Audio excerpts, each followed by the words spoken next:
From a beloved Filipino pastime to the grand stage of esports, Tongits has found a new home in the Game Zone Table Game Champions Cup.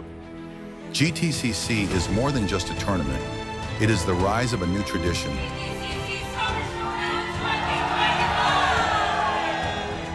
Thousands battled online through the Game Zone app. Only 93 advanced to the Summer Showdown, a 3-day clash of skill, strategy, and heart. The competition unfolded bracket by bracket, game by game. After intense eliminations, 9 semi-finalists remained. From there, only 3 would rise for the ultimate battle. 3 names, 3 stories, 3 dreams on the line. Shesha Mied Tupas, Ryan Dakalos, and Benigno de Guzman Casayuran.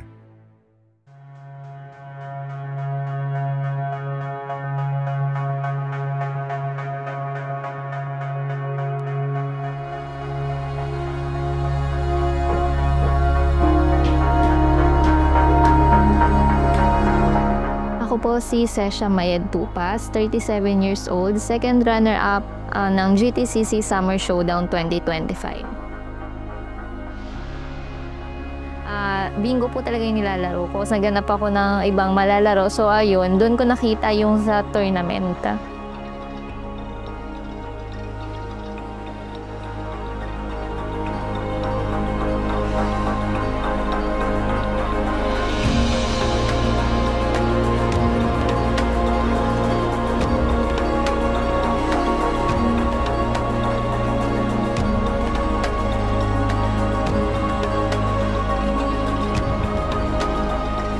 Ako si Ryan Dakalos. Ako yung first runner-up sa GTCC. Nakita ko yung kumpare ko na sinabi niya sa akin na pre, dito ka maglaro sa Bingo Plus sa Tongits. Nung bago yung dumating yung Game Zone, driver ako sa delivery truck. And from Quezon Province, Benigno de Guzman Casayuran, a 62-year-old retiree, a fisherman once, a family man always. For him, this game was more than a pursuit of glory. It was a fight for love, for survival, for his wife battling cancer. Ako po si Merna Dia Casayuran, may bahay po ni Benigno Casayuran. Tapos po nung binata pa siya, tongit na ang kanyang nilalaro. Anong una po, nung una siyang siya lalaban, sabi niya sa akin ay siya daw may dumating na tawag. Noong una akala niya home credit. Hindi niya pinapansin. Tapos nung kalaunan, sagutin niya yung pala doon na sa game show na lalaban daw siya ng Tong-8. Yun nga, may tumawag sa akin si Bingo Plus. Unang dadalawang isip ako sabi ko kung itutuloy ko kung legit ba o scam eh. Ilang beses yung tumawag uli na gano'n yan, nakasali ako sa napili sa 135 players na maglalaro. Buong Pilipinas. Sabi ko, secure naman ang games nun. Siguro nga legit. Sabi ko, sige, kung lalaban ka, di lumabang ka. Sabi ko ganyan. Ay 5 araw daw. Sabi ko, 5 araw, matagal-tagal din. Sabi ko ganyan. Eh di, sabi ko, kakukuha ng mga gagastusin. Siya daw ang bahala. Kaya po ako napapunta doon, ay nag-ambag-ambag po yung aking mga kasama. Una-una po ay yung aking bilat, si Arturo Lopez. Sumunod po ay si Herman Dudia. Sumunod po ay si J. Raimundo. At most especially po ay sa aking kapatid na nasa Amerika, kaya lang po ako ng pera na pang-hotel accommodation. Sabi ko, legit, okay to. Diretso ko na to. Hindi ko na inisip yung sa trabaho ko eh. Sabi ko, sige, diretso ko na to, baka sakali, pala rin. May Unites ba yun? Yung registration ng mga kailangan daw mag-register ako. Drug test, medical. Nasa bus pa lang ako, nakangamba ako, sana legit. Kasi makamura ako ni Mrs. eh. Pinangutang ko pa yung pamasahe para lang makarating doon sa Makati. Pagdating doon, nakita ko yung mga staff, wala na yung kaba ko. Sabi ko, legit, okay to.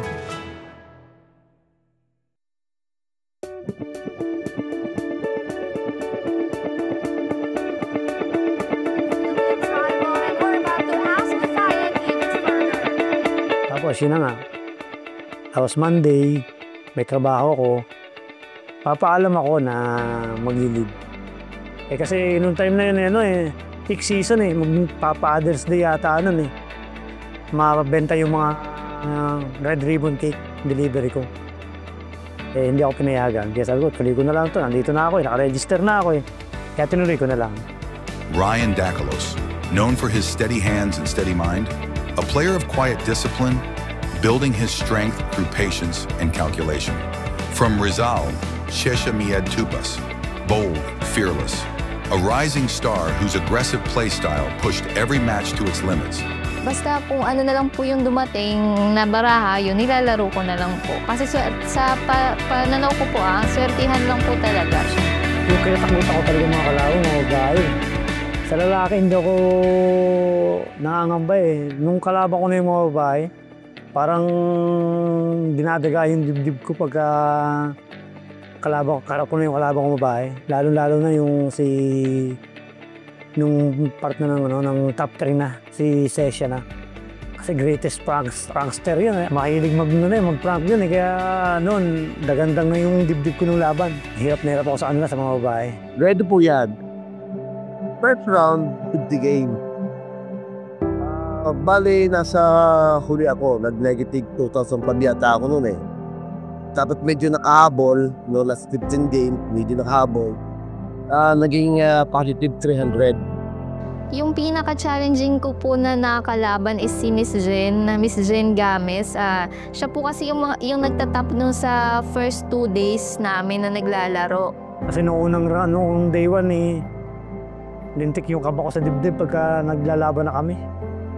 Sabi ko, unang first day nasa top ko 89 sa round 1. Tapos nung round 2, doon lang ako bumawi, nag-top 1 ako kaya umangat yung rank ko. Kaya napasama ako sa next day. Tapos yun dire-diretso na. Awa ng Diyos. Siya po yung, kumbaga, matapang po kasi si Miss Jen. Nagfa-fight po talaga siya kahit mataas yung baraha niya. So ayun, di ko po siya mabasa kung mababa ba o mataas yung baraha pa na hawak niya. Nung matapos yung first round of the game, break, coffee break, lumabas ako. Sabi ko, lalabas muna ako mag-yorkie. Pagtungtong ko ng labi pagtungtong ko sa labas ng labi ng hotel, nakakita ko ng pito. As in piso. Dinampot ko siya. Yung pito na yun. Marami akong baril dito, pero hindi ko siya itinama. Hindi ko siya, naka-check baril siya. Nung binata ako, nakita ko yung lolo ko na may coins dito sa noo ko. Tinanong ko siya kung para saan yun. Pag-isugal daw niya para manalo. Kaya yung time na yun sa GTCC, yung unang araw, hindi ko siya ginamit. Tapos, narang ako ng mas mataas, pang 60 plus yata ako. No? Tapos nung day 2 na, saka ko siya ginamit. Sabi ko, sana umangat ako kung sana tama yung tunay yung lucky charms sa ganito. Sinubukan ko lang. Imagine ko na, pero hindi ko nahihiya. Ubus yung damit ko. Ang medyas ko, ubus na. Ang brief ko, ubus na din. Ang pantalon ko, ubus na, kaya ako naka-short. Ang brief ko actually, hindi na ko nahihiya masabi sa inyo. Binaligtad ko yun. At talagang wala na akong ma-isuot, kaya ganun na nakisuot.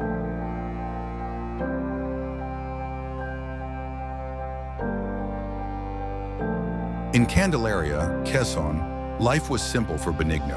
A small pension, a sorry store. Enough to get by, but not enough when hardship came knocking. His wife diagnosed with cancer. Chemotherapy costs looming over a family that already lived day to day. Benigno turned to Tongits, a game he first played with friends for 5 or 10 pesos a round. What began as leisure grew into determination.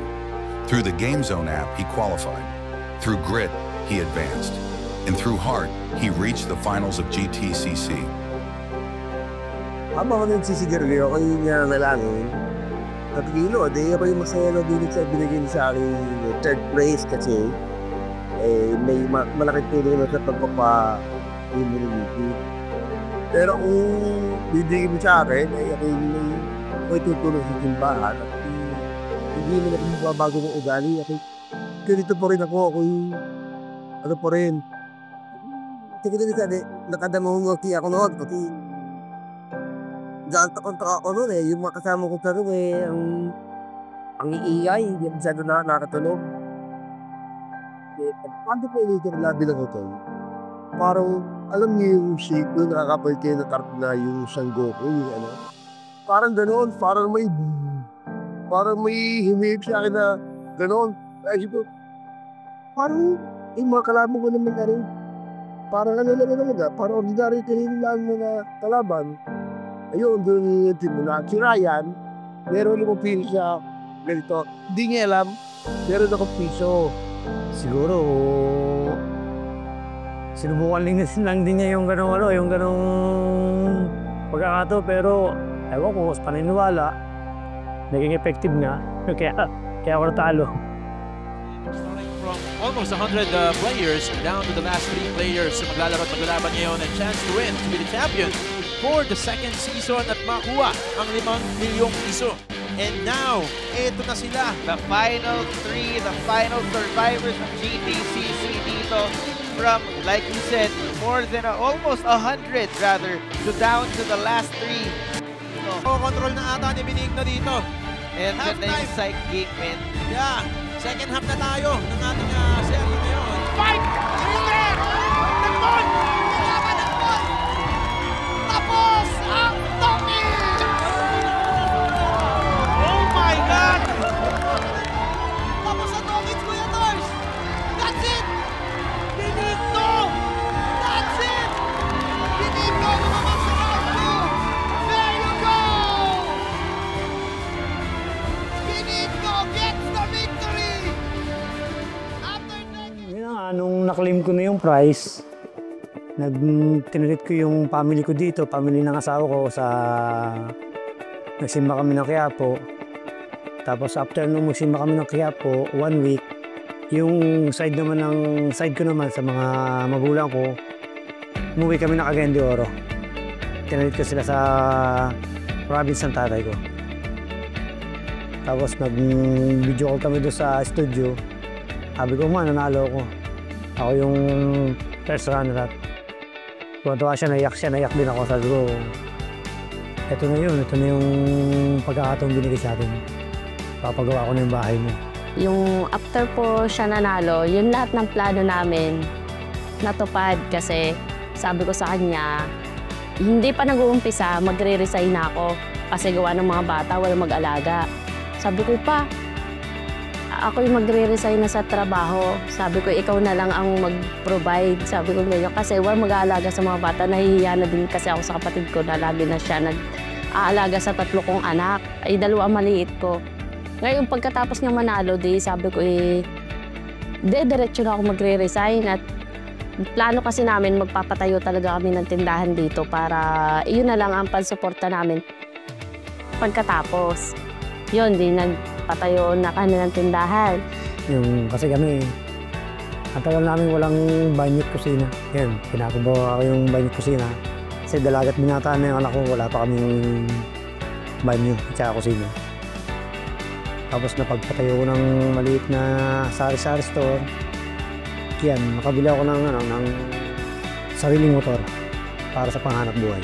Ang una kong in-inform na ayun po, nanalo nga po kami sa GTCC at nakapasok pa po sa top 3. Unang-una, nanalaran ako kay Lord na abilita at kasi gawa ka ng BT. Nagpapakima kami. Actually, binantak nipa namin sa ibang barangay kasi hindi ko alam na mananalo ako doon. At nilalako nga sa pagkapagamot. Ayaw po naman. Opo naman, yung unang-una, nakapagkasa siya ako ng agency sa kanya kasi nung una, diadala ko si Mrs. sa ospital, maghapon kasi yung ilo. Nangyayarap ako sa kaya, simple lang kaya din naman sa pangyayarap naman, maghapon yung maghapon yung maghapon yung ilo. Ngayon at least, nakatuwa ako ng sarili akin. Maraming salamat kay GTCC sa magandang oportunidad na ibinigay sa amin. Nabago ng malaki yung buhay ko, buhay ng pamilya ko. sa price na pinagkaloob sa akin. Marami akong nabili, marami akong natulungan. Maraming salamat sa GameZone. Sobrang thankful po sa GTCC dahil nabigyan po ako ng chance na makapaglaro tsaka mauwi po yung premyo na hindi po biro. Na sobrang laking tulong po. At saka yun po, nakamit po ako ng mga iba't ibang klase ng tao. Nagkaroon din po ako ng kaibigan. So ayun po, thank you po sa GTCC at sa GameZone. Nawala man yung trabaho ko, may panghanap buhay akong masakyan.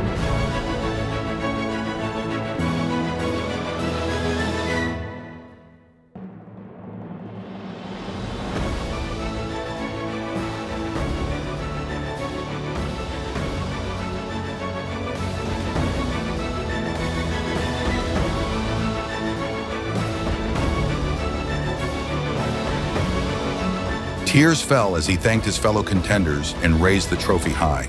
For him, victory meant more than glory. It meant hope, healing, and a promise kept to his family. From Batangas to Rizal to Quezon Province, 3 players made history. The GameZone Table Game Champions Cup is more than a tournament. It is tradition meeting esports, a stage where ordinary players become legends, and where stories like Benigno's remind us that every game holds the power to change a life.